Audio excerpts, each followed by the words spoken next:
Hello everybody, my name is David Bryce and thank you for joining me for today's video. Today we're going to be focusing on how to present yourself in court. Sui juris. Sui juris is a Latin phrase meaning of one's own law, of one's own right. And the idea of presenting yourself in court, because you're not representing yourself, you're showing up to stand in your own name and make your own claim without having to do any hand-holding with somebody representing you, such as an attorney. We know from our study of law and from looking at pure legal definitions from Black's Law Dictionary, that as soon as you use an attorney, you legally waive all rights to self-representation, and the court views you in the eyes of the law as an inept child incapable of managing your own affairs. That is why we are studying law and encouraging others to do the same, so that when we stand in a court or having to make a defense, wherever a claim is made against us, that we can have the confidence and the knowledge base to successfully present ourselves and win the case every time. So today we're going to focus on video number 1, which will be about an hour long, and we're calling it Flying Solo. Thank you for joining us, and I'm going to go ahead and just, let's see, put on some nice video in the background. Actually, let's see here. Let's pull up a great page that everybody should be a part of here. Let's see. Sui Juris Law for Beginners is a page on Facebook with about 5,000 people. Great, intelligent group of people who are seeking the truth. And what they are interested in doing is exposing. We don't want these features for now. Okay. Let me just get this here.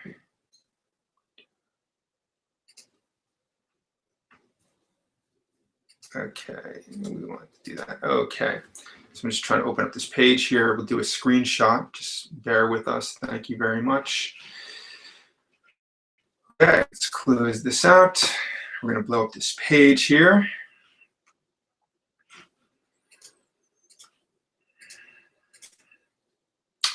And let's go ahead and do the screenshot. Okay. Screen share, screenshot. Yeah, so law is common sense. That's the truth as I've discovered it. You don't have to learn a bunch of terminology that makes no sense. You don't have to be afraid of it like it's high advanced math or anything like that. Law is common sense, and love is law. Law is just the basically putting into words our obligations toward our fellow man, which is really summed up in the great commandment of Jesus Christ, which is to love one another and to do unto others as you would have them do unto you. That basically sums up the entire obligation of law. Okay, so here we have Sui Juris Law for Beginners.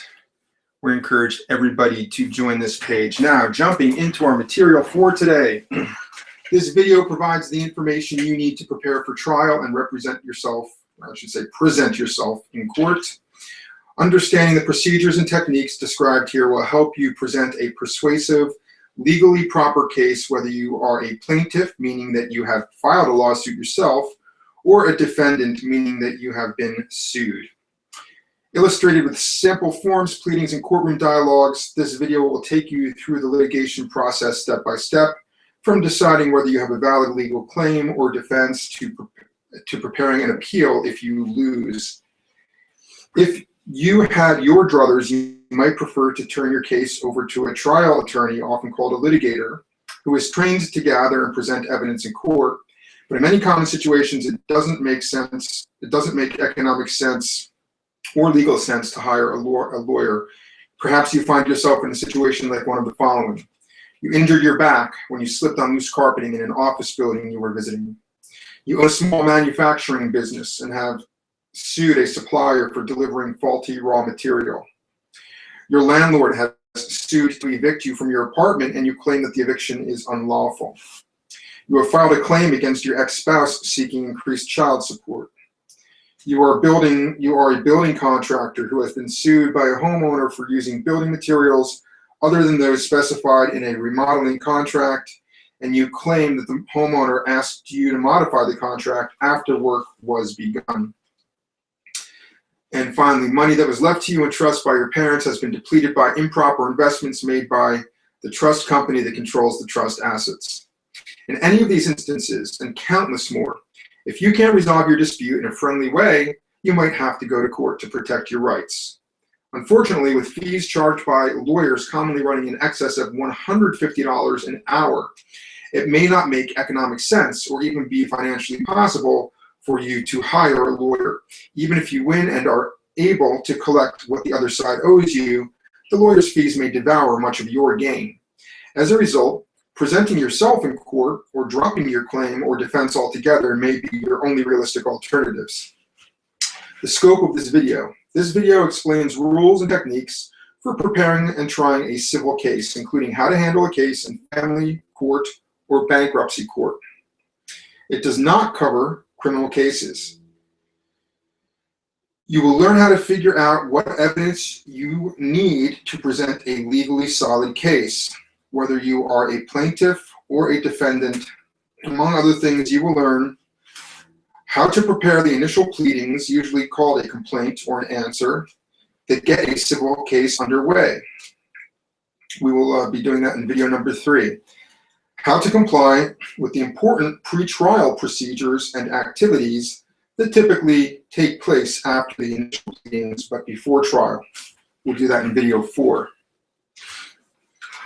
How to investigate your case and gather evidence using both informal methods and formal discovery in video 5.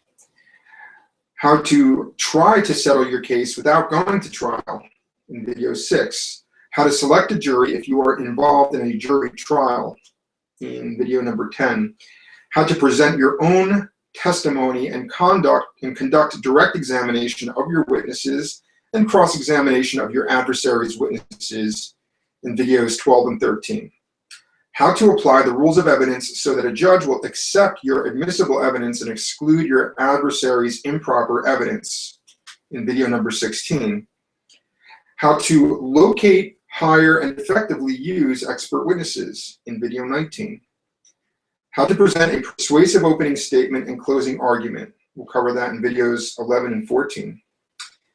And finally, how to comply with courtroom procedural rules such as where and when to sit and stand in video 2, how to handle exhibits, which are tangible objects like photographs and receipts, in video 15, and how to address the judge and opposing counsel in videos 2 and 17. This video guides you step by step through every phase of a civil trial. Unless you are in court regularly, you may not know how a case proceeds from initial filing through trial. Therefore, this video also provides you with background information about what you will see and what you need to do when you enter the courtroom where your case will be heard. You will learn where to file papers, how to subpoena witnesses, that is, to order witnesses to come to court and testify, the functions of a courthouse clerk's office and a courtroom clerk, and the powers and duties of all the personnel who typically carry out courthouse business, including bailiffs, court reporters, interpreters, attorneys, jurors, and judges. Finally, this video series devotes separate videos into 2 types of specialized court proceedings. In video 21, we will provide information about hearings and divorce and related family law matters such as spousal abuse, child custody, child support, and spousal support. In video 22, we'll provide information for debtors and creditors about contested hearings that often occur in bankruptcy cases. Family law and bankruptcy matters merit separate videos for a number of reasons. Each involves specialized hearings that you don't find in other types of civil cases. Also, judges usually decide these disputes alone without juries, and the litigants frequently represent themselves in both family law and bankruptcy cases. This is especially true in divorce court, where at least one of the parties is self-represented in 80% of the cases. So why do people present themselves? Some people call it represent themselves, but you don't need to represent yourself. In Juris law, you are presenting yourself. The National Center for State Courts conducted a study to find out why more and more people are presenting themselves in court instead of hiring an attorney. The study found out that those who present themselves believe that 1, lawyers are too expensive, 2, courts and lawyers do not deliver quality services, and 3, their cases are simple enough to handle themselves. Analysts of civil court systems provide additional reasons for the growth in self-presentation or representation, including people want to be in control of their cases. 2, lawyers often lack good bedside manners and aren't good at explaining to clients what is happening with their cases. 3, many people distrust lawyers both because of negative personal experiences and because of the negative images of lawyers often portrayed on TV, in books, and in the movies. And 4thly, legal assistance is available from other sources such as the internet, computer software, and paralegals or other legal document providers. Civil and criminal cases. This video series covers only civil cases which arise when private citizens, including corporations and other associations, sue each other. Criminal trials, by contrast, occur when a state or the federal government seeks to punish someone for violating a criminal law. The major differences are, first, the result. Civil cases typically end with money paid by one party to the other. Criminal cases may result in fines paid to the government and imprisonment. The other major difference is the burden of proof. In most civil cases, a plaintiff wins by convincing a judge or jury by what is called a preponderance of evidence that its claim is true.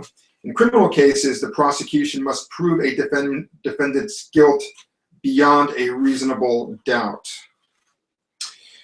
The other difference is the right to a jury trial. You are entitled to a jury in all criminal cases, but not in all civil cases. For example, you are entitled to a jury trial in personal injury cases, but not in child custody or spousal support cases. Also, most states require unanimous jury verdicts in criminal trials, but agreement by only 3/4 of the jurors in a civil case.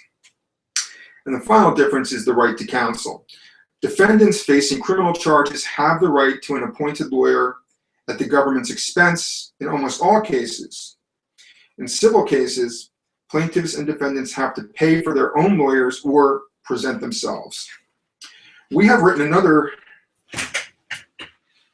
We have another video that can help if you or someone you know has been arrested or accused of a crime and is facing possible criminal charges. Can you really represent yourselves? Unless your case is unusually complex, you really can present yourself or represent yourself, but we call it presenting yourself. You may not have all the legal training of a lawyer, but you do not need to go to law school to have common sense, to learn how to ask intelligent questions, or to recognize what makes people and information believable. In the words of Oliver Wendell Holmes, one of the country's most revered U.S. Supreme Court justices, quote, "The life of the law has not been logic.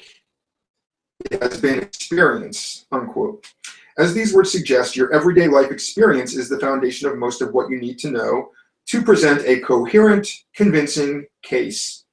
Besides, as former Supreme Court Chief Justice Warren Burger was fond of pointing out, many lawyers are not such hot shots. They often come to court ill-prepared and lacking professional skills. Nor do you need to be intimidated by the difficulty of the law or legal reasoning. Your trial will probably be concerned with facts, not abstract legal issues. For the most part, you can look up the law that you need to know. Legal reasoning is not so different from everyday rational thinking. Forget the silly notion that you have to act or sound like an experienced lawyer to be successful in court. Both lawyers and non-lawyers with extremely varied personal styles can succeed in court. The advice to, quote, be yourself is as appropriate inside the courtroom as outside. No matter how many times you listen to this video and how carefully you prepare, you will probably feel anxious when you represent or present yourself in court, especially if your opponent has a lawyer. Perhaps it will help you if you know that you aren't alone. Many professionals feel anxiety, particularly before a first performance, whether they are lawyers about to begin a trial, teachers about to teach a class, or actors about to perform on stage. So take a deep breath and gather up your courage.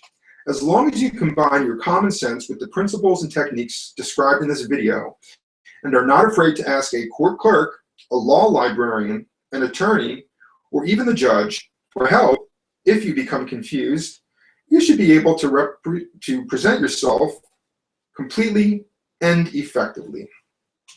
To present yourself successfully, especially if your adversary has a lawyer, you must be prepared to invest substantial amounts of time in your case, and particularly in the many pretrial procedures and maneuvers that can mean the difference between winning and losing. To non-lawyers, the legal system seems to center on the outcomes of trials. After all, that's the dramatic part and the focus of so many movies and TV shows. If you believe these portrayals, you might think that you have to file a few papers, tell your story to a judge, and claim victory. This was the belief of Vinny, who represents two defendants charged with murder in the wonderful courtroom comedy film, My Cousin Vinny. Vinny shows up for an arraignment and tries to explain to the judge that the police made a mistake. Vinny is shocked when the judge advises him that he's not going to set aside all of his state's procedures just because Vinny finds himself, quote, in the unique position of representing clients who say they didn't do it. For lawyers, in contrast, the legal system is an array of procedures that begin long before trial and often continue long afterwards. In fact, few cases ever actually make it to trial. Instead, they settle out of court or are dismissed because of these pretrial procedures. Although individually justifiable, collectively, these procedures create the potential for adversaries to engage in lengthy paper wars that you might find harrowing. Many lawyers are fair and reasonable and will not try to paper you to death.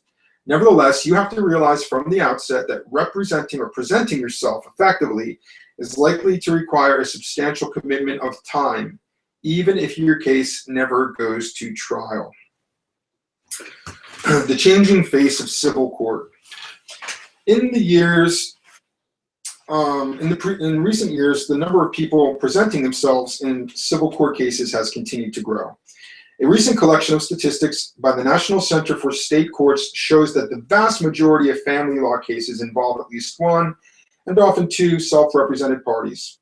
In California, over 4.3 million people using the courts are self-represented.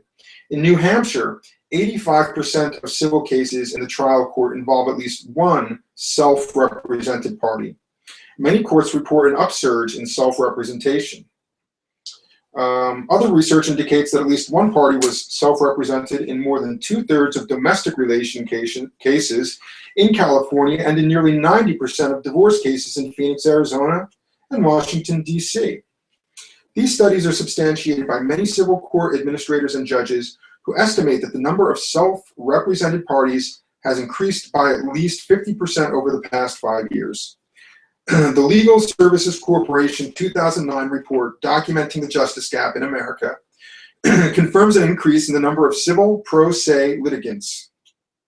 Due to a lack of government funding, few low-income people can address their legal needs with the assistance of an attorney. As a result, state courts are flooded with unrepresented litigants. To close the gap between the number of people who don't have access to legal help and those that are lucky enough to work with a legal aid office, the report calls for increased legal aid funding from federal and state governments and private funders and recommends that lawyers contribute additional pro bono services. Coping with being a stranger in a strange land. Courts are public institutions belonging to the people, and you have the right to present yourself there. However, courts are also bureaucratic institutions with very heavy caseloads. Historically, filing clerks, courtroom clerks, court reporters, and even judges have usually preferred to deal with lawyers rather than with people who present themselves. When you present yourself, you may find yourself referred to as pro per or a pro se litigant, Latin abbreviations favored by judges and lawyers. Although the increasing number of people representing themselves is beginning to change these attitudes in some places, many court personnel believe, often mistakenly, that they can do their work more quickly and easily when they work with lawyers than when they work with people who are presenting themselves. So even if it seems highly unfair, do not be surprised if you encounter initial hostility from court personnel. In your eyes, you are an individual seeking justice and doing what you have a right to do. But to the people who work in the courthouses every day, you may be perceived as someone who will make their jobs more difficult. Instead of helping you, they may even attempt to put obstacles in your path, hoping that you will get discouraged and just go away. Knowing ahead of time that you may encounter a hostile attitude is the best weapon against it. Read and study whatever you can. Listen to this video over and over. Find other legal resources, many of which are available free online or in your local library. Learn how to prepare and present a persuasive case and follow the proper procedure for the clerk's office and for the courtroom. If you believe that court personnel at any level are being rude to you, be courteous and professional in return, even as you insist upon fair treatment. By knowing and following court rules and courtroom techniques, you can often earn the respect of the judge and the others who work in the courtroom. As a result, you may find that they will go out of their way to help you. Realize, too, that even those lawyers who are in their comfort zone in the court system often get yelled at and harassed by other lawyers, judges, and court personnel. For many lawyers, hassles like these go with the job, and they tend to develop a thick skin. To survive as a stranger in this strange land, your skin probably has to be even thicker. Civility. The lack of civility among lawyers is a frequent topic at Bar Association meetings. Canon 7 of the American Bar Association Model Code states that a, quote, lawyer should represent a client zealously within the bounds of the law, unquote. Many lawyers blame an over-enthusiastic reliance on Canon 7 for what they consider a rising tide of lawyer incivility or bullying that characterizes modern litigation. Commonly cited examples include refusing a reasonable request to postpone a hearing, which forces the other side to go to court and ask for a continuance the judge will almost certainly grant. Intentionally misconstruing the meaning of a simple and clear discovery request and responding with irrelevant information, an invalid objection, or an inappropriate claim of privilege. Using rude language. For example, in the In Re First City Bancorp of Texas case, a lawyer referred on the record to opposing counsel as a stooge, a puppet, a deadhead, and an underling who graduated from a bottom-feeding law school.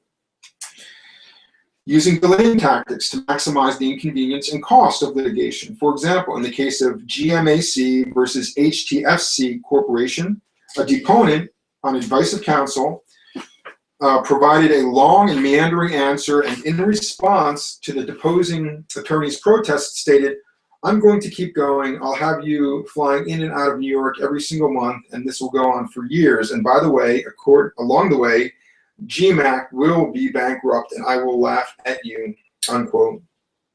To curb this type of behavior, numerous lawyer associations have developed civility guidelines. For example, 1.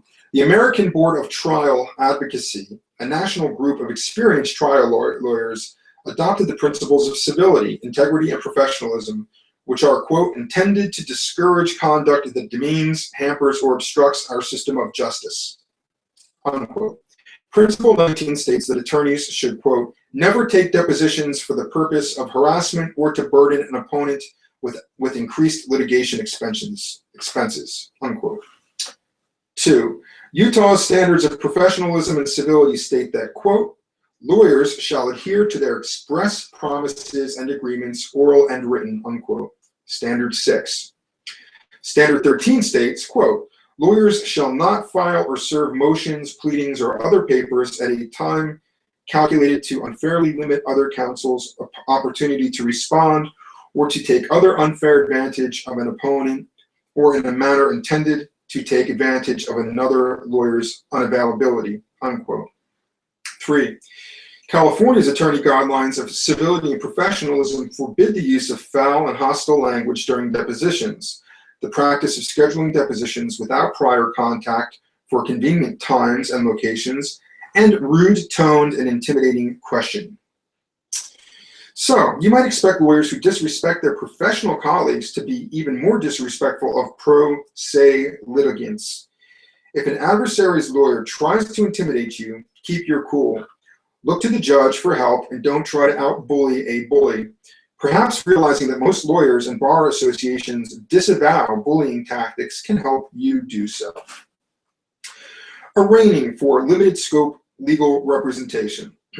Traditionally, legal representation was an all or nothing deal. If you wanted to hire a lawyer to represent you in a civil case, the lawyer would carry out all the legal tasks that the case required.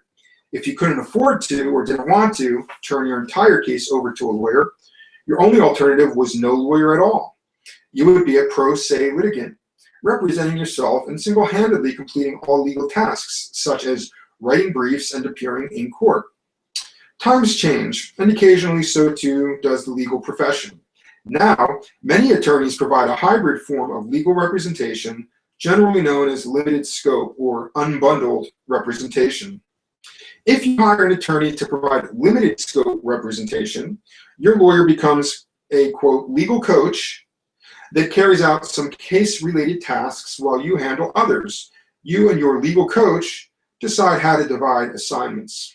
Of course, you and your coach may decide to alter arrangements as your case proceeds. For example, you may initially agree that your coach will handle all depositions, but as you become more familiar with deposition procedures and the issues in your case, you and your attorney can modify this arrangement to provide that you'll represent yourself at some or all future depositions.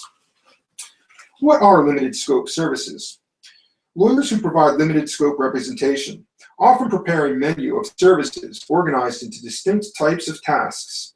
You then, quote, order off the menu. For example, a typical menu may offer one or more of the following activities. 1, provide legal advice. 2, conduct legal research. 3, gather facts. 4, conduct discovery. 5, conduct settlement negotiations. 6, draft documents such as pleadings and pretrial motions.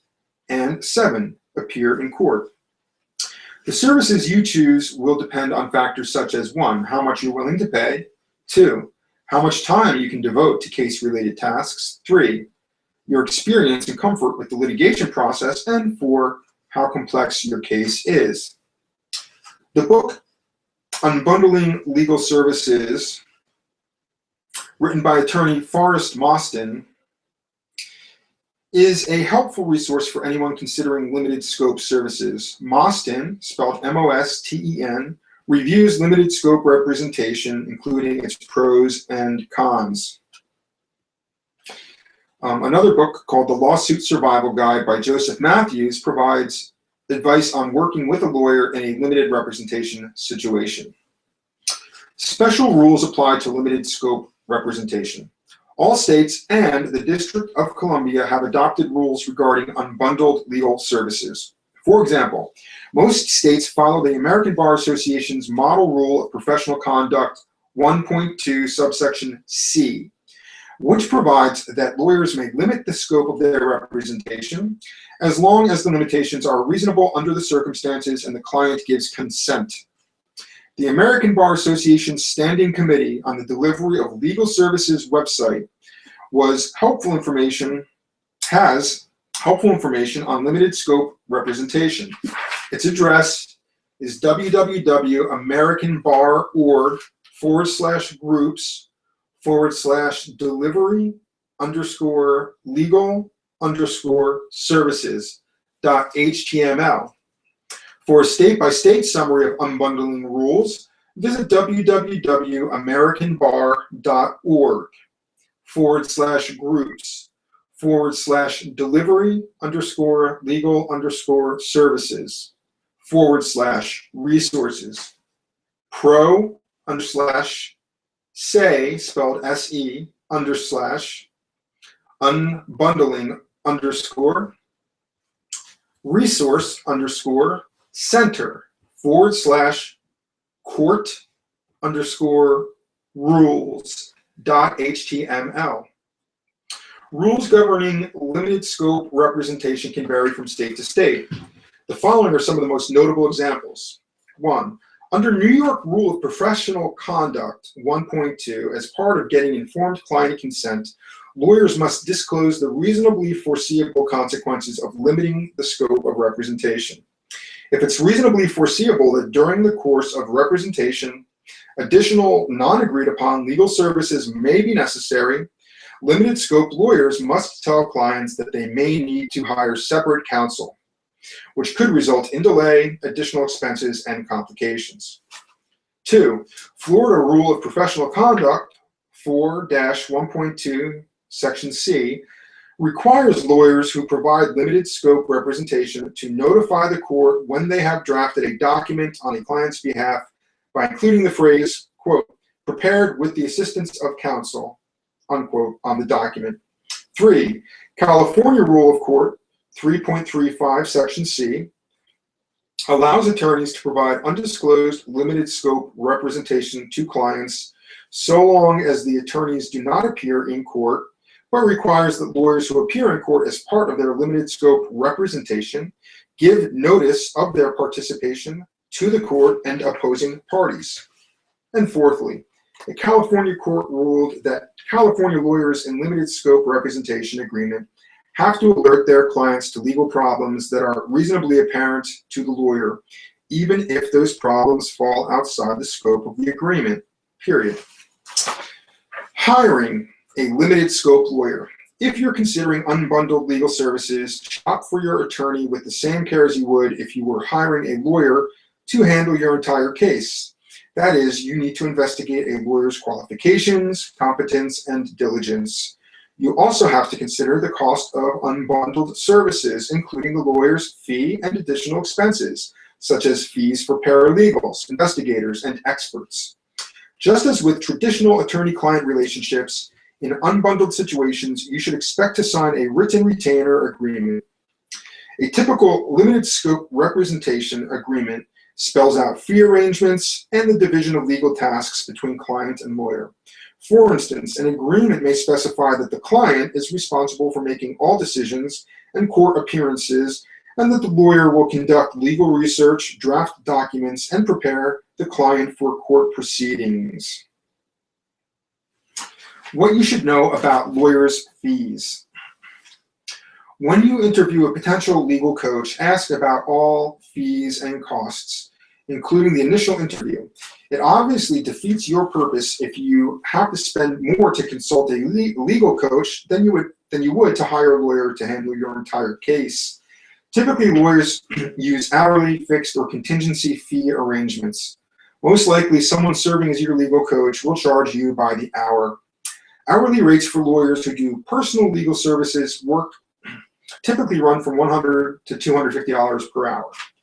Certain experts and big firm lawyers charge even more. It is important to find out exactly how the lawyer will calculate the bill. For example, some lawyers who charge by the hour bill in minimum increments of 15 minutes or quarter hour, and others bill in increments of 6 minutes, tenth of an hour. That means that a 5-minute phone conversation for which you are billed the minimum amount could cost you different amounts, depending on how the lawyer figures the bill. Although getting good value for your money is key, this doesn't mean that you should always look for the lowest hourly fee. You can often benefit by hiring a more experienced attorney, even if the attorney's hourly rates are high, because the lawyer may take less time to review and advise you on particulars of your case. Many lawyers routinely ask clients to pay a retainer, a deposit, or advance fee. that is kept in a trust account and used as services are provided. Your legal coach may ask for a retainer in order to see that you are serious and have the money to pay. However, you shouldn't be expected to come up with a large amount of money because you do not plan on running up high legal bills. A fee of more than $500 is excessive, especially before you know whether the legal coach relationship is really working out. There are a couple of specific types of fees that you should know about. Contingency fees. When representing people in personal injury cases, lawyers often take a percentage of the final judgment, often 1/3, but varying depending on factors such as whether a case settles before trial as their fee. Because you will try your own case, you will probably not use a contingency fee arrangement. If your coach suggests one, do not agree to give too high a percentage since you will be doing most of the work. And fixed fees. A fixed fee is a set fee for a particular project. For example, a lawyer may charge $500 to write your will. It is unlikely that an attorney will suggest a fixed fee to coach you through your whole case because the lawyer will have little idea of the amount of work involved. But the lawyer may suggest fixed fees for particular services along the way. For example, you may find a lawyer willing to charge you no more than a specific sum of money to review and edit your complaint or to help you respond to your opponent's interrogatories. Keeping legal bills in check. Working with a competent, supportive lawyer will likely be well worth the expense, but there are approaches you can use to keep the bill down and get the most for your money. 1. Prepare before you talk to your coach. To save time and less money, prepare for all sessions, including the initial interview and phone calls. 2. List your questions before you meet. If possible, get questions to the lawyer in writing before meetings. That allows the lawyer time to look up answers and saves you an additional meeting. It also helps focus the conversation so there's less of a chance of digressing into unrelated topics. 3. Consolidate questions. Hourly charges are usually divided into parts of an hour, so you may be charged for more time than you actually spend. For example, if your legal coach bills in 15-minute intervals and you only talk for 5 minutes, you may still be charged for the whole 15. If that is your coach's practice, it pays to gather your questions and ask them all at once, rather than calling every time you have a question. Try to answer questions on your own. Remember that you are hiring a legal coach, not a full-service lawyer. That means you need to do as much as you can by yourself and only turn to the coach when you are really stuck. By reading as much as you can and listening to every video series all the way through and consulting a nearby law library, you can answer many of your questions on your own, and those you cannot answer completely, you can often narrow down. 5. Beware of other costs. Whatever the formal fee arrangement, there may be incidental costs such as photocopy and fax charges. If so, you might cut down on these by picking up or delivering documents yourselves or making your own copies. And then finally, 6. Review lawyers' bills carefully. A lawyer who bills $200 an hour, who spends six minutes talking with you, might charge you $20 or 0.0 on the bill. If that were transposed by accident as 1.0, 1 hour, when the data is entered, you could end up paying $200. Pro se friendly court rules and procedures. Many states have amended their court procedures to make litigation less of a challenge for self-represented parties. For example, the New York State Court's e-track system allows civil litigants to file court papers electronically, sign up for free reminders about court appearances, and receive email notifications whenever a court updates their case file. New York has also established a website that contains information about legal procedures, a glossary, and court forms. Visit www.nycourthelp.gov. Fill-in-the-blank court forms for most states are available online. When you visit a state court website that has do-it-yourself forms, you may be asked a series of questions about your legal problem. Your answers will automatically generate the appropriate form with instructions on how to complete it and what to do with it once it's done. To see the forms available on New York's self-help website, visit www.nycourthelp.gov/DIY/index.html. The King County, Washington State, Superior Court website includes a short video that demonstrates how judges expect pro se litigants to conduct themselves in court. To view the video, visit the website at www.kingcounty.gov/courts/superiorcourt.aspx. California courts have developed an extensive online self-help center. The website is www.courtinfo.ca.gov/self.help. Includes various instructions and court forms organized by type of legal problems such as divorce or eviction. To find self-help websites for your state courts, try running an online search for your state plus court self-help. Some courthouses are staffed with pro se advisors that offer free advice to self-represented litigants. Your local court clerk's office should be able to tell you if a pro se advisor is available on site. No matter how pro se friendly a state's rules are, you may still feel like a stranger in a foreign land. But courts' increasingly pro se friendly systems lessen the risk that you'll lose your case because you missed a technical rule, such as filing out a specific document or serving paperwork on the other party correctly. Online legal assistance. A vast array of websites provide legal information, document preparation services, and other types of legal assistance online.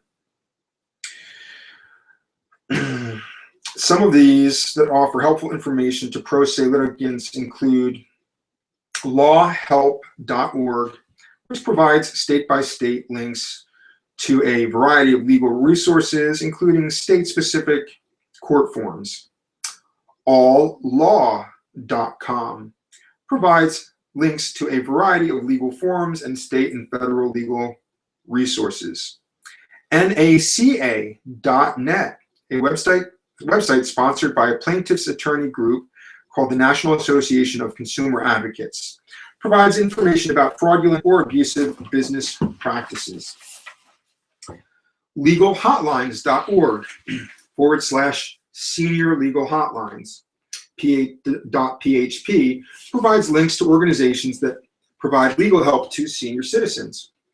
When lawyers provide substandard representation, unhappy clients can seek relief from state disciplinary authorities and legal malpractice lawsuits. But a pro se litigant's ability to fix mistakes made by online websites and non-lawyer advisors is much more limited. And the risk of getting inaccurate information may increase when pro se litigants communicate with online businesses in writing rather than with lawyers in face-to-face meetings. For all of these reasons, pro se litigants must be cautious when relying on information offered online or by non-lawyers. Each case is unique, and the one-size-fits-all type of general information provided by a website or non-lawyer might be misleading or inapplicable in the context of a particular case. This video is very different from other videos written for non-lawyers. It does not focus on any single area of the law or type of legal problem, but serves as a guide to courtroom self-representation in any kind of case. Because of the video series' unique nature, you may find the following comments and suggestions helpful.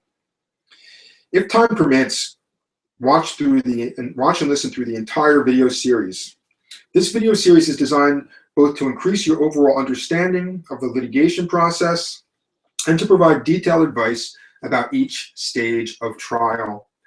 Unless you are already in the midst of trial and need to refer to a particular chapter of the video series immediately, begin preparing to present yourself by watching through the entire video series as a whole.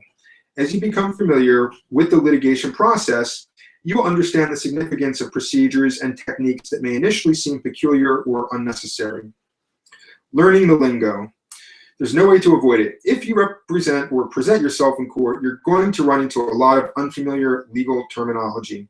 This book and video series tries to translate the most common jargon into plain English. For quick reference, check out the glossary online at lawdictionary.com, or get yourself a copy of Black's Law Dictionary. Use this video series in conjunction with local court rules. This video series can guide you through nearly every kind of trial in every court system, state or federal, because the litigation process is remarkably uniform throughout all of them. In part, this is because federal courts and most state courts share a common law heritage, a way of trying cases that came over from England and developed along with the country. And in part, it is because many local procedures are consistent with national legal codes, sets of rules and regulations. For example, the Federal Rules of Evidence, often referred to as the FRE, govern the introduction of evidence in federal court trials. But about 40 states also use the Federal Rules of Evidence in their state court trials. And even those states that have not formally adopted the Federal Rules of Evidence have evidence rules that are quite similar to them. This means that for the most part, trials are conducted in the same way nationwide. Another set of federal rules, the Federal Rules of Civil Procedure, or FRCP, apply similarly to govern procedural rather than evidentiary rules. Because of this basic uniformity, the video series frequently refers you to specific rules that, even if they differ somewhat from your state's rules, should help you understand the basic procedures that will apply to your case. However, this video series cannot serve as a complete guide to all the rules you need to know. For one thing, the exact rule in your court system may be somewhat different from the example we give. In that event, knowing about another similar rule, either a federal rule or another state's rule, can help you locate the rule in your state. See video 23 for information on doing your own legal research. Also, each court system has its own procedural rules that, though important, cannot be covered in this video series. For example, local court rules set time limits for filing various kinds of documents and page limits on the length of those documents. You will have to learn and comply with these local requirements. Whenever you are concerned about a specific rule of evidence or procedure, you should always read your court system's specific provision. In general, the rule books you will need to have handy are these: your state's rules of evidence. These rules define the evidence you and your adversary are allowed to introduce for a judge or jury to consider. Evidence rules may be collected in an evidence code or a particular chapter or title of your state's laws, or they may be included in a larger collection of laws called Rules of Civil Procedure. You will also need to get your state's Rules of Court. These are rules that set the procedures and deadlines that the courts in a state must follow. Generally, states have separate sets of rules for different kinds of courts. For example, a state may have one set of rules for its municipal courts, courts that try cases involving limited amounts of money, another for its superior courts, courts that try cases involving higher amounts of money, and still others for its appellate courts, courts that review the decisions of municipal and superior courts. All the rules may, however, be published in a single book. Some states also have separate sets of rules for specialized courts, such as family law courts, which hear cases involving divorce, child custody, and child support, or probate courts, which will hear cases involving wills and trusts. You'll also need to get a copy of your court's local rules. These are the rules for a specific courthouse or set of courthouses in one county that generally allocate business between different courtrooms, specify where to file documents, set rules of common behavior, and the like. States, books containing all of these rules should be available in a public law library. You may also want to purchase these books separately from the clerk's office in the courthouse in which your case is filed, or form a legal bookstore so that you can have them close at hand for reference as you read through other books and listen to this video series and go to court. You can also find most court rules on the internet. The information in video number 23 will help you start your search. States organize their trial courts differently. Some states have just one kind of trial court, which hears all sorts of cases. In Illinois, for example, circuit courts hear all kinds of disputes. In other states, by contrast, cases that involve less than a certain dollar amount may be tried in one type of court, municipal, city, or justice court, for example, while larger cases go to another type of court, superior, county, or circuit court, for example. So very important here, you must follow court rules. Even though you are not a lawyer, judges will expect you to know and follow all court rules. If you miss a deadline, use the wrong kind of paper, or violate some other rule, you will suffer the consequences, even though you are presenting yourself. For instance, assume that you want to ask for a jury trial and that your local rule requires a jury trial request to be made 30 days after the initial pleadings are filed. If you miss that deadline, you will not have a jury trial unless you go through a laborious process to request an extension of time to file your demand, and the judge is willing to make an exception. But don't count on it. Very important, make a trial notebook. We strongly recommend that you prepare a trial notebook. A trial notebook is a series of outlines covering matters such as what you must prove, or if you are a defendant, disprove, the evidence you will use to prove or disprove those matters, the topics you intend to cover on direct and cross-examination, a list of the names, addresses, and telephone numbers of your witnesses, and the exhibits you plan to introduce into evidence. The notebook serves as your courtroom manager. You can refer to it to make sure that you do not overlook evidence you planned to offer or an argument you intended to make.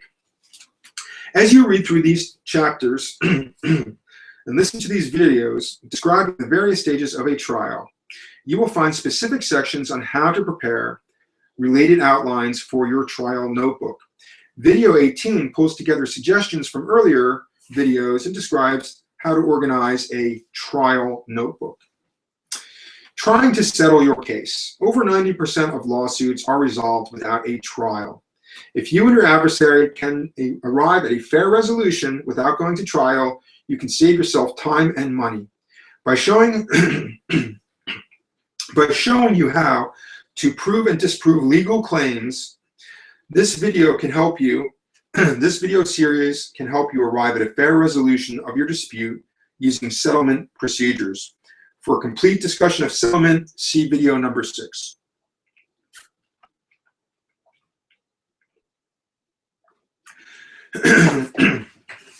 Alternatives to trial. There are many popular alternatives to trials that still require you organize and make your case, such as hearings, arbitrations, and mediation. If you become involved in one or more of them, you can still use this video series to understand and prepare your arguments. Here are the typical situations aside from a trial in which you may also be representing or presenting yourselves. Court hearings. A court hearing is usually a short and narrowly defined proceeding in which you are not entitled to a jury. A judge conducts the hearing and makes a ruling. Depending on the kind of dispute you're facing, you may find yourself in a hearing rather than a trial. For example, you probably have a hearing if you are seeking an increase or a decrease in spousal or child support following your divorce, and if you need to prove how much money you are entitled to after a defendant has failed to respond to your claims. This video series advice is as pertinent to hearings as it is to trials. Many of the courtroom procedures and rules of evidence are exactly the same in a hearing as in a trial, and you still must offer evidence in a way that persuades the judge or hearing officer to rule in your favor. Here's another situation, aside from a trial, in which you may be presenting yourself. Arbitration. Arbitration is an alternative to trial that is often perceived to be quicker and less costly. In arbitration, a privately agreed to arbitrator, not a judge, rules on the case. There is no jury, procedures before the hearing are more informal, and the arbitrator is not strictly bound by rules of evidence. Arbitrators generally charge by either the full or half day. You and your adversary split the arbitrator's fee. If you have a legal dispute, you may well find yourself involved in an arbitration rather than a trial. One reason is that in many states, judges have the power to order you and your adversary to arbitrate certain kinds of disputes. Or if you may have signed an agreement that provides for binding arbitration of all disputes arising under the agreement. For example, if you are an investor who believes a brokerage house violated securities laws while handling your account, a condominium owner who has filed suit against your condominium association for unreasonably restricting your right to remodel your unit, or a business person who wants to sue for breach of a written contract, you may have agreed in writing in the broker's agreement, the condominium association's set of rules, or the business contract, you may have already agreed in writing to arbitrate all disputes. Consumers have tried to convince courts to set aside arbitration provisions on the grounds that they are unconscionable and deprive them of their day in court. However, these challenges are not usually successful. For example, under the Federal Arbitration Act, arbitration provisions can trump consumers' rights to file class action lawsuits. You can find this in AT&T Mobility, LLC versus Conception, 2011. Though arbitration proceedings are generally less formal than trials, most of the principles described in this video series also apply to arbitration. As in the trial, you and your adversary present evidence to the arbitrator through your own testimony and the testimony of witnesses. Like a judge, an arbitrator evaluates the credibility and legal significance of evidence to decide whether you win or lose the case. Also, because most arbitrators are lawyers or retired judges, their actions tend to be strongly influenced by their legal training. The rules and procedures they follow generally closely resemble those used by judges in trials. Resources on arbitration. You can look into Settle It Out of Court, How to Resolve Business and Personal Disputes Using Mediation, Arbitration, and Negotiation by Thomas Crowley.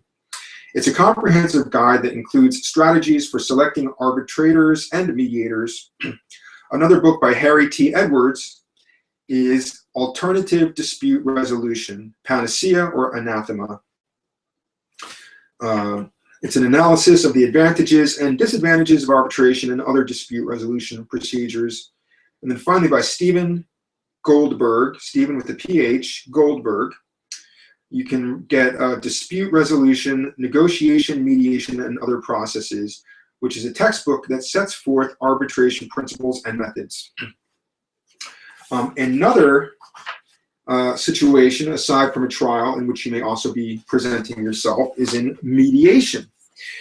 Another popular method of resolving disputes outside of court is mediation, which is generally less formal and less costly than arbitration. Mediation is a voluntary process in which you meet with your adversary in the company of a neutral third party, the mediator. The mediator has no power to impose a solution. Rather, the mediator's role is to facilitate settlement by clarifying each party's position, encouraging cooperation, and suggesting possible solutions. Professional mediators charge for their services, typically by the hour. Normally, the parties split the mediator's fee. Even though mediation is informal, to reach a successful result, you will need to show your adversary that you have strong evidence to support your legal position, evidence that is admissible in court should mediation fail. Otherwise, your adversary may not be willing to settle the case on terms you think are fair. This video series will help you present your position effectively during mediation. Some resources on mediation are Mediate, Don't Litigate, Strategies for Successful Mediation by Peter Lovenheim and Lisa Gurin. Also by Jay Folberg and Allison Taylor, Mediation, A Comprehensive Guide to Resolving Conflicts Without Litigation. By Christopher Moore, M-O-O-R-E, The Mediation Process, Practical Strategies for Resolving Conflict. Nancy Rogers and Richard Salem, A Student's Guide to Mediation and the Law, and then finally by Catherine Stoner, Divorce Without Court, A Guide to Mediation and Collaborative Divorce. So another situation aside from a trial in which you may also be representing yourself is in negotiation. The most ancient way to settle a dispute is negotiation, in which you sit down with your adversary and try to resolve your differences. Whether or not your case goes to trial, you will almost certainly find yourself negotiating some or all of the issues that are important to you. Against this background, it doesn't normally make sense to interpret your adversary's offer to talk settlement as a sign of weakness, nor should you be reluctant to be the one to suggest a negotiated settlement. In fact, judges, arbiters, and mediators routinely urge adversaries to explore settlement even if previous attempts have failed. It's a wise person who never closes the door to a reasonable settlement. Some resources on negotiation are Effective Legal Negotiation and Settlement by Charles Craver, by Wayne Brazel, B-R-A-Z-E-L, Effective Approaches to Settlement, A Handbook for Lawyers and Judges, by Roger Fisher, and this is considered to be the Bible on positional bargaining, Getting to Yes, Negotiating Agreement Without Giving In. And then finally by Greg Herman, The Joy of Settlement, The Family Lawyer's Guide to Effective Negotiation and Settlement Strategies. And finally, the other situation that aside from a trial in which you may also be representing yourself is in administrative agency hearings. Administrative hearings, rather than trials, typically result when individuals contest decisions made by government agencies, or when government agencies refuse to act favorably on individuals' requests. Thanks in part to movies and TV, a popular notion is that in the US, trials are the most common method of resolving civil disputes. In fact, across the country, many more administrative hearings than trials occur. Examples of the numerous kinds of situations in which you will participate in an administrative agency hearing rather than a trial include the following. 1. After you were fired from a job, your claim for government unemployment insurance benefits was denied, and you ask for a hearing to establish that you are entitled to benefits. Secondly, you seek to establish that you are totally disabled after the Social Security Administration reduces your disability payments. 3, you are a licensed building contractor or liquor store owner and challenge the licensing agency's decision to suspend or revoke your license. 4th, you request a hearing to challenge the notice from your state's Department of Motor Vehicles that your driving privileges have been suspended. And then 5thly, the Internal Revenue Service claims back taxes based on its determination that you took improper deductions, and you ask for a hearing to establish that the deductions were proper. Administrative law judges, often called ALJs, preside over administrative hearings. ALJs are typically appointed based on their expertise concerning the work of a particular agency. Most ALJs, or administrative law judges, are not in fact judges. Some may not even be lawyers. Moreover, administrative hearings typically take place in small office-like hearing rooms rather than in courtrooms, and no juries are present. Usually, individuals involved in administrative hearings represent themselves. However, whereas only lawyers can represent people in court, agency rules usually allow non-lawyers, called lay representatives, to appear on behalf of individuals in administrative agency hearings. If you will participate in an administrative hearing, you may want to prepare for it by at least conferring with a lay representative before the hearing takes place. If you represent yourself in an administrative hearing, you should be as respectful to the administrative law judge as you would be to a judge, even though the former wears a suit and the latter a robe. Moreover, whether you address your arguments to a judge or an administrative law judge, you have the same need to present a clear and persuasive case. Make sure you understand the basis of an agency's action or what evidence you need to produce to uphold your claim. Also, any witnesses you rely on should attend the hearing, and you should be ready to support your claim with documents and records. If the administrative law judge rules against you, you typically can appeal within the agency. If the agency's decision is still unfavorable, you have, quote, exhausted your administrative remedies and can go to court and file a pleading asking a judge to overturn it. However, the judge who reviews the case will decide it based on the information you provided at the hearing. You won't be able to present new evidence in court. Every agency tends to make its own rules and follow its own unique set of procedures. Many agencies describe their procedures on a website. In addition, an agency will furnish you with its rules as soon as you indicate that you want to file a claim. Be sure to contact the agency, ask for a copy of its rules before initiating a hearing, and follow them. The federal government and every state have an Administrative Procedure Act that provides basic protections in administrative hearings. You should read the applicable law and make sure the agency follows it. You can get information about these laws from a convenient database maintained by Florida State University at www.law.fsu.edu/library/admin. While practices vary widely from state to state and even among different agencies within the same state, here are a few characteristics that administrative hearings tend to have in common. 1. Formal discovery. See Video 5. Formal discovery is unavailable. You can examine an agency's records, but you cannot depose agency officials nor submit written questions that they have to answer under oath. 2. Administrative law judges do not normally have to follow the rules of evidence that govern courtroom trials. For example, you can offer hearsay evidence. 3rd, you may be the only person other than the administrative law judge who is present at a hearing. In Social Security hearings, for example, administrative law judges typically question claimants, review any information they submit, and make decisions, all without any representative appearing for the agency. And finally, while administrative law judges are, of course, supposed to be fair and impartial, the administrative law judge who hears your case will probably be employed by the agency involved in your case. So that's where we're going to leave off for today on video 1. Video number 2 will be focusing on the courthouse and the courtroom.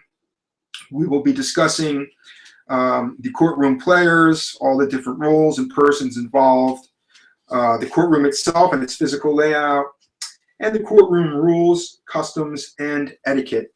So we look forward to seeing you again in the next video. And please, if you found this video helpful and if it can be of help to others, please go ahead and share it with others. So signing off for today, thanks again so much for your time and, more importantly, for your full attention. My name is David Bryson. Be blessed.